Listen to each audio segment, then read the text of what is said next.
100% 다 그렇다고 말할 수는 없고 다양한 이제 해석 방법들이 있는데 오원시 같은 경우에는 5글자로 이루어져 있는데 보통 기본적으로 이제 번역 방법은 2글자, 3글자로 나뉘는 게 가장 이제 일반적인 그런 방법입니다. 그 다음에 칠원시 같은 경우에는 4글자, 3글자 이렇게 하나의 이제 의미 단락이 되는 게 가장 기본입니다. 물론 이제 여러 가지 다른 방법들이 있을 수 있습니다. 그 다음에 칠원시 같은 경우에 또 이제 4글자, 3글자인데 또 앞에 4글자는 2글자, 2글자 이렇게 의미 단락으로 가는 경우가 많습니다. 그래서 이제 지금 이제 금방 저희가 읽었던 그런 부분들은 전부 다 2글자, 3글자를 이제 기본 단위로 해서 번역을 하시면 대체로 다 이제 들어맞게 되어 있습니다. 천고 일월명이요 지우 초목생이라 했습니다. 천고 하면 하늘이 높다라는 뜻이고요. 그래서 이제 요게 2글자가 하나 이제 의미 단락이 됐고요. 일월명 하면 해와 달이 밝다라는 뜻입니다. 그래서 하늘이 높아서 해와 달이 밝고 라는 게 이제 이 시의 의미였고요. 지후 초목생이라. 역시 이제 지후 하면 땅이 두텁다라는 뜻입니다. 그죠? 땅이 두텁다. 그 다음에 초목생 하면 풀과 나무가 자란다. 그래서 하늘이 높아서 해와 달이 밝고 땅이 두터워서 풀과 나무가 자란다, 생겨난다라는 것입니다. 지난 시간에 그 한시의 가장 이제 기본적인 형태에 대해서 말씀을 드렸는데, 요 19절들은 시가 되기 위해서는 제일 중요한 게 뭐라고 했습니까? 문자가 있어야 되는 게 하나 이제 한 편의 시가 되려면 문자가 들어가야 되는데, 여기서는 문자가 들어가 있는 그 네 구절이 하나의 시를 이루는 그런 한 편의 완결된 시가 아닙니다. 그냥 2구절씩 어디서 이제 이렇게 출전이 있는 경우도 있고, 찾을 수 있는 경우도 있고, 출전이 정확하게 밝힐 수는 없지만, 다 이제 추구 자체가 추자가 뽑아내다라는 뜻입니다. 그죠? 그러니까 다른 19절이 있는 데서 뽑아낸 구절이기 때문에, 네 구절이 하나의 그 완결된 시의 형태를 이루는 게 아니고, 그냥 2글자씩 이렇게 뽑아온 것이라고 생각하면 됩니다. 네 글자가 하나의 의미 단락이 되는지 안 되는지를 확인해 보는 방법은 문자를 맞춰보면 되는데, 여기서는 지금 문자가 들어갈 자리를 보면, 밑에 월출 천계한 산고 지거두 여기까지 보면, 지난 시간에 짝수 구절의 마지막 글자가 운자가 되는데, 여기서는 그 다음에 우리가 그냥 읽었을 때도 운자가 맞지 않습니다. 그죠? 그러니까 요거는 완결된 시가 아니고, 하나의 그 2개의 구절이 의미를 이루는 그 구절로 뽑아놓은 거다라고 보시면 됩니다. 그 다음에 월출 천계한이요 산고 지거두로다 했습니다. 월출하면 달이 나오다라는 뜻이니까 달이 뜨다라는 말입니다. 그죠? 그 다음에 천계한 하면 하늘이, 그 다음에 열개자, 그 다음에 눈안자입니다. 그래서 하늘이 눈을 열었다라는 뜻입니다. 달이 뜨니 하늘이 눈을 열었다라는 뜻입니다. 결국은 이 말은 이제 다시 말을 맞추자면 달이 뜬 것은 하늘이 눈을 연 것이다라는 말입니다. 그러니까 이제 하늘의 눈이 바로 뭐가 됐다라는 말입니까? 달을 하늘의 눈으로 이제 비유를 했습니다. 그래서 문학의 가장 특징적인 수사법 중에 하나, 그게 이제 비유법인데, 여기서도 한시에서도 비유법이 굉장히 많이 이렇게 사용이 됩니다. 그래서 이제 하늘이 눈을 뜬 거를 달이 나온 거를 하늘이 눈이 떴다라고 그렇게 표현을 했고요. 산고 지거두로다 하면 산이 높다라는 뜻이고, 지거두 하면 땅이, 그 다음에 거자는 들다라는 뜻입니다. 그죠? 들다, 들어 올리다. 우리 뽑아서 드는 걸 뭐라고 합니까? 가려서 딱 들어 올리는 거를 선거라고 합니다. 그죠? 뽑을 선자에 들거자. 그래서 여기 거자가 이제 선거의 의미로도 그렇게 쓰입니다. 그 다음에 행동거지라고 할 때 거자, 발을 들다라는 의미에서 이제 움직이다라는 그런 뜻을 가지고 있습니다. 여기서는 이제 들다라는 뜻이고요. 그 다음에 두자는 머리 두자입니다. 그러니까 땅이 머리를 들었다라는 뜻입니다. 그러니까 산이 높은 것은, 산이 이렇게 땅이 있는데 거기에 높이 산이 솟아 있는 것은 뭐라는 겁니까? 땅이 머리를 든 것이다 라는 말입니다. 땅이 이렇게 평평하게 있다가 머리를 쑥 드니까 그게 이제 높은 산이 되었다라는, 역시 일종의 이제 비유로 다 쓰였습니다. 달이 나온 것은 하늘이 눈을 뜬 것이고, 그 다음에 산이 높은 것은 땅이 머리를 든 것이다 라는 그런 의미였습니다. 그 다음에요, 동서기말리이까 남북 불능척이로다 했습니다. 동쪽과 서쪽입니다. 동서. 그 다음에 기자는 몇이라는 말입니다. 이게 몇 개나 될까 할 때 기라는 말이고요. 말리하면 이제 그야말로 그 거리를 나타내는 말입니다. 그러니까 기말리라는 말은 몇말리라는 뜻입니다. 그죠? 그 다음에 기자가 몇이라는 의문이기 때문에 이 문장은 이제 의문문으로 끝이 나게 되는 거예요. 동쪽과 서쪽은 몇 말리인가? 몇 말리인가라는 말은 몇 말리인지 알 수가 없다. 예, 아주 길다라는 그런 의미로 보면 되겠고요. 남북 불능척이로다. 남쪽과 북쪽입니다. 남쪽과 북쪽은 불능척. 능자 할 수 있다니까 불능은 할 수 없다고요. 척자는 원래 의미는 무슨 글자입니까? 이거는 자라는 뜻입니다. 그죠? 그 다음에 자인데 자의 기능이 길이를 재는 겁니다. 그죠? 그래서 재다라는 뜻도 있습니다. 그러니까 불능척하면 잴 수 없다라는 그런 말입니다. 남북은 잴 수가 없도다. 요거는 뭐 찾아보니까 중국의 어떤 그 땅덩어리를 표현한 말이라고 합니다. 땅이 굉장히 이제 동서로도 아주 길게 뻗어 있고 남북으로도 아주 그 폭이 넓습니다. 그러니까 동쪽과 서쪽은가라는 말 몇 마리가 되는지 알 수가 없다라는 그런 말이고요. 남쪽과 북쪽도 자로는 잴 수가 없다. 그만큼 중국의 대륙이 아주 크다라는 걸 표현한 말이라고 합니다. 여기서 계속 이제 천고, 지후, 월출, 산고, 동서, 남북 다 이제 두 글자씩 되어 있고 뒤에 일월명, 초목생, 천계안, 지거두, 기말리, 불능척 세 글자. 그러니까 두 글자, 세 글자 아주 기본 원칙에 이렇게 잘 들어맞게 그렇게 이루어져 있는 19절입니다. 그 다음에 천경 서북변하고 집이 동남계로다. 요거는 이제 조금 원래 두 글자, 세 글자로 풀이하는 데서 약간 이제 달라져 있는 그런 형태입니다. 하늘 천자의 경자는 기울어지다, 기울 경자입니다. 그죠? 하늘은 기울어져 있다. 그 다음에 어디로 기울어져 있냐면 서북변입니다. 하늘은 서북변으로 기울어져 있고. 그러니까 서쪽과 북쪽이면 서북쪽입니다. 그죠? 그 다음에 변하면 가입니다. 그죠? 서북쪽 가로 기울어져 있다. 그 다음에 다음 구절은 집이 동남계로다 하면 땅은 비, 낮다라는 말입니다. 낮을 비자. 어디로 낮느냐 하면 동남계 하면 동남쪽의 경계로 낮아진다. 땅은 동남쪽의 경계로 낮아진다. 요것도 중국의 위에 동서기말리 남북 불능척은 중국의 그 땅의 넓음, 영토의 넓음을 표현하는 말이고, 그 다음에 천경 서북변 집이 동남계는 중국의 지형이라고 합니다. 우리는 우리 한반도는 어떻습니까? 그 지형을 말하자면 동고서저입니다. 그죠? 동쪽이 높고 서쪽이 낮습니다. 그러니까 다 이제 모든 강물들이 다 이게 서해로 빠져들어가는데 중국은 정반대라고 하죠. 그러니까 소고동저입니다. 그죠? 서쪽 저기 사막 쪽으로 서쪽이 땅이 높고 그 다음에 이 우리나라 쪽으로 붙어 있는 그 동쪽이 땅이 낮습니다. 그러니까 소고동저의 지형인데 여기서 천경 서북변 집이 동남계는 그 서고동저의 지형을 나타내는 말이라고 합니다. 그래서 하늘은 기울어져 있다는데 실제로 하늘이 기울어지겠습니까? 하늘은 그냥 그대로입니다. 그죠? 기울어지지 않습니다.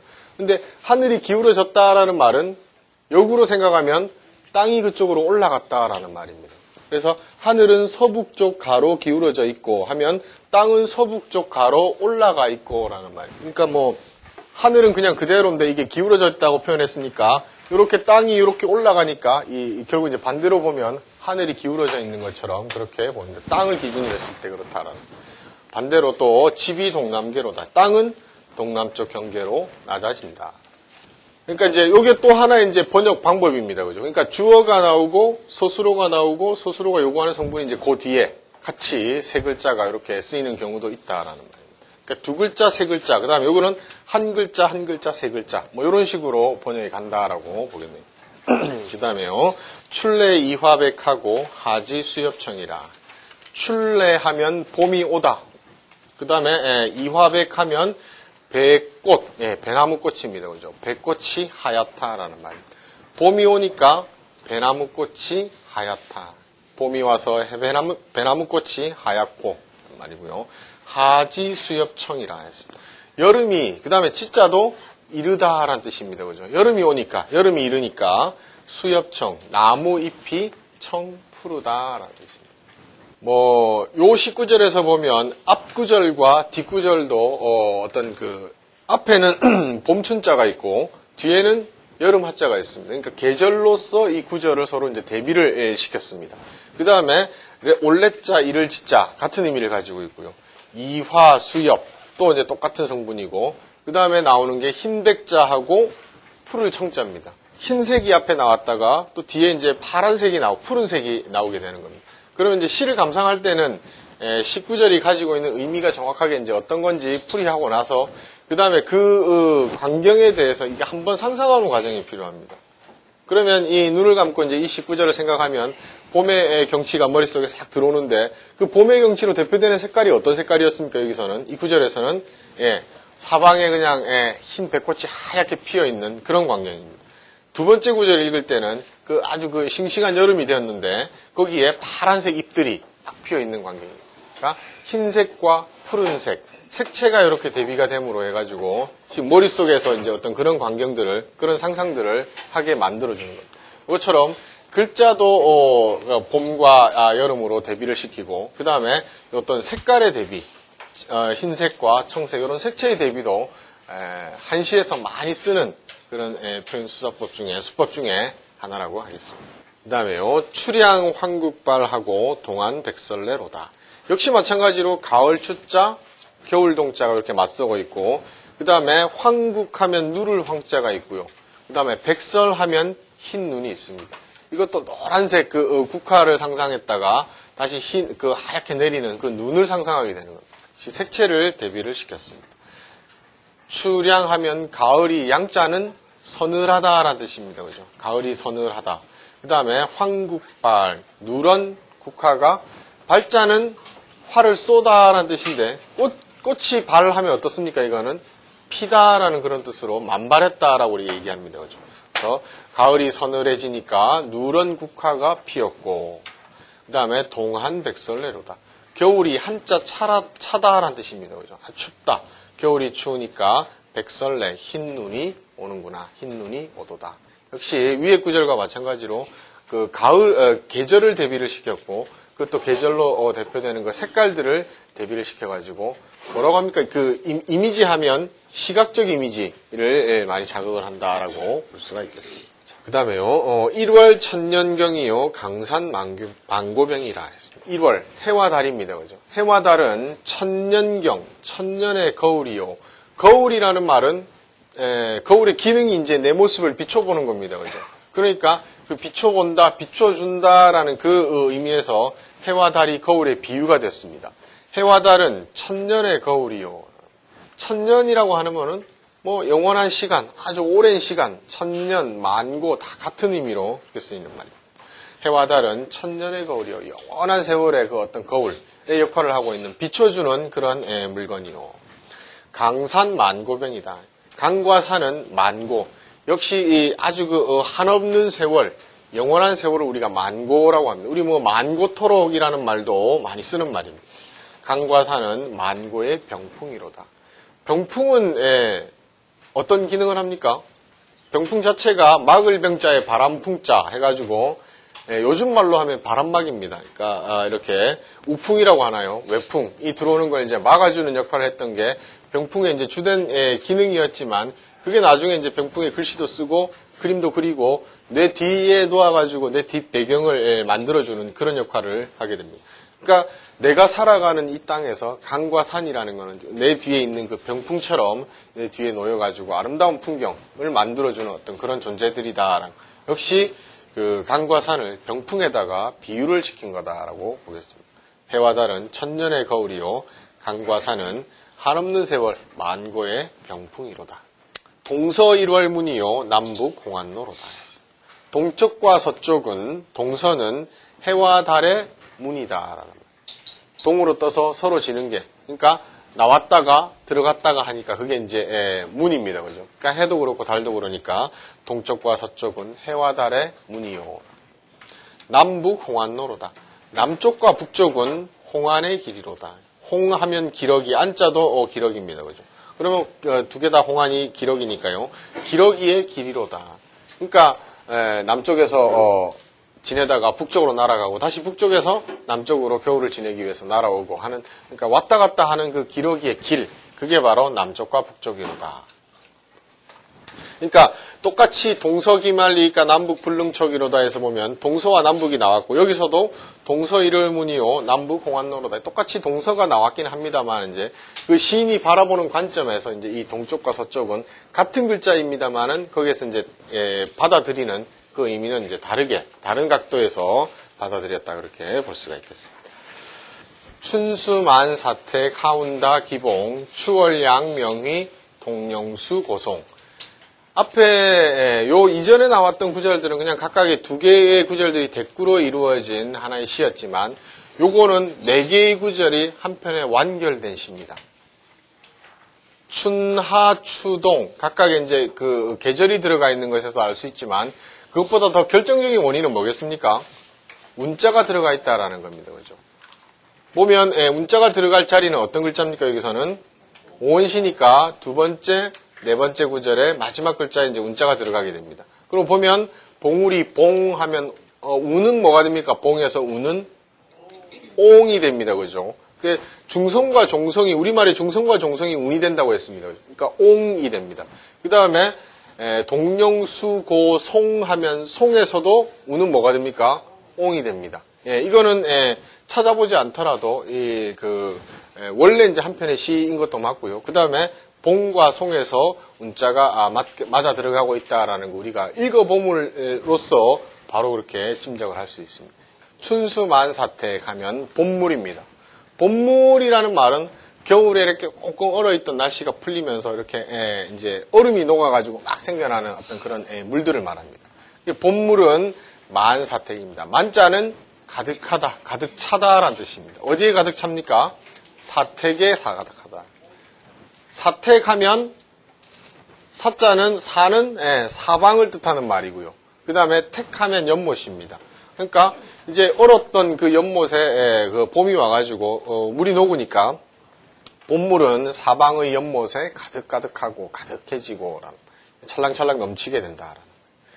하운다 기봉이라. 하운하면 여름에 구름입니다. 그죠? 여름에 이제 뭉게뭉게 구름이 많이 생겨가지고 그게 이제 소나기가 되기도 하고 그런 건데 여름의 구름은 다 기봉이라. 다자 마늘 다자입니다. 그죠? 그 다음에 기봉하면 기한 봉우리입니다. 희한하게 생긴 봉우리입니다. 그죠? 그래서 요 구절은 보통 이제 두 가지로 번역을 하는데 여름 구름에는 뭐가 많으냐 하면 기한 봉우리가 많다라는 말은 그 구름이 막 이렇게 생긴 형상이 이상한 그 봉우리처럼 산봉우리처럼 그렇게 생긴 게 많다라고 번역하는 경우도 있고 두 번째 경우는 뭐냐면 여름 구름은 이 기봉 산에 이렇게 있으면 여러 그 봉우리들이 있는데 많은 각각의 제 모습을 가진 그 봉우리들이 있는데 그 봉우리에 구름이 이렇게 다 걸쳐 있는 상황입니다. 그래서 구름이 많이 그렇게 걸쳐 있다라고 그렇게 보기도 합니다. 그렇게 본다면 이제 여름 구름은 기이한 봉우리처럼 생긴 것이 많다. 이렇게도 볼 수 있고요. 여름 구름은 기이한 봉우리에 많이 걸쳐져 있도다. 뭐 이렇게도 볼 수가 있겠습니다. 어느 쪽이 이제 뭐 정확한지는 정확하지 않습니다. 그 다음에 추월양 명휘하고 동령수 고송이라 했습니다. 추월하면 가을달입니다. 그죠? 가을달은 양자는 날리다, 드날리다, 휘날리다라는 뜻입니다. 뭘 휘날리냐면 명휘를 휘날린다. 가을달은 밝은 빛을 휘날리고 역시 가을 하면 그 달밤입니다. 그죠? 그게 이제 또 오동나무가 딱 있으면 딱 들어맞는 그런 어떤 그 상징적인 그 가을의 모습을 가을달로 이렇게 선택을 했었고요. 그 다음에 동령수 고송이라. 동령하면 겨울, 그 다음에 영자는 고개입니다. 그죠? 산을 넘어가는 그 고개입니다. 겨울 산에는, 겨울 고개에는 이런 말입니다. 수고송, 숫자, 빼어날 숫자입니다. 뭐가 빼어나냐 하면 고송이 빼어나다라는 말입니다. 고자는 외로울 고자에 소나무 송자입니다. 외로운 소나무가 빼어나도다. 그러니까 여름에는 많은 식물들이, 많은 나무들이 다 같이 자라있기 때문에, 다 파랗기 때문에 어떤 게 빼어난지 알 수가 없지만 어떻습니까? 겨울 이 고개, 겨울산에 딱 보면 다른 나무들은 다 말라 죽었지만 소나무는 상록수기 때문에 말라 죽지 않고 그대로 남아있는 겁니다. 그래서 겨울산에는 외로운 소나무가 빼어나다. 외로운 소나무가 제일 눈에 탁 띄게 들어온다라는. 역시 이제 각각의 계절별로 겨울을 거치고 나서 따뜻한 봄이 되었을 때는 그 봄의 어떤 그 사방에 있는 그 생겨나는 얼음이 녹은 그 물을 잡았고 여름에는 구름, 그 다음에 가을에는 달, 그 다음에 겨울에는 어떤 산 고개에 솟아있는 어떤 그 소나무, 이런 것들을 각각 이제 특징적인 모습으로 생각을 하고, 그걸 이제 한 편의 시에 이렇게 담아서 냈습니다. 그래서 이런 어떤 그 다음에 그 방향으로 따지면 추나 추동은 또 봄은 동쪽에 해당하고요. 여름은 남쪽에 해당하고, 그 다음에 가을은 서쪽, 그 다음에 겨울은 북쪽에 해당한다고 할 수 있습니다. 각각에 해당되니까 또 어떤 정자나 누각이나 이런 데 가보면 각각의 어떤 그 이렇게 네모나지 않습니까? 그죠? 우리 누각을 가보면 이렇게 경치도 좋지만 각각의 그 위로 이렇게 고개를 들어보면 현판이 이렇게 많이 붙어 있습니다. 거기에 뭐 놀러 왔던 사람들이 지은 시도 있고 한데 특히 이제 이런 그 사방에 나타내는 이런 춘수만 사택부터 동령수 고송 이런 것들은 그 각각의 방향에 맞게 이렇게 그 누각이나 정자 이렇게 붙여놓기도 합니다. 여기 뭐 가까이 뭐 어디죠? 창경궁에만 가도 그 창경궁에 들어가서 그 하민정이라는 정자가 있는데 거기에 가면 요 시 갖고 또 사방에 이렇게 하나씩 써가지고 붙여져 있습니다. 그러니까 가시면 한번 확인해 보셔도 좋을 것 같습니다.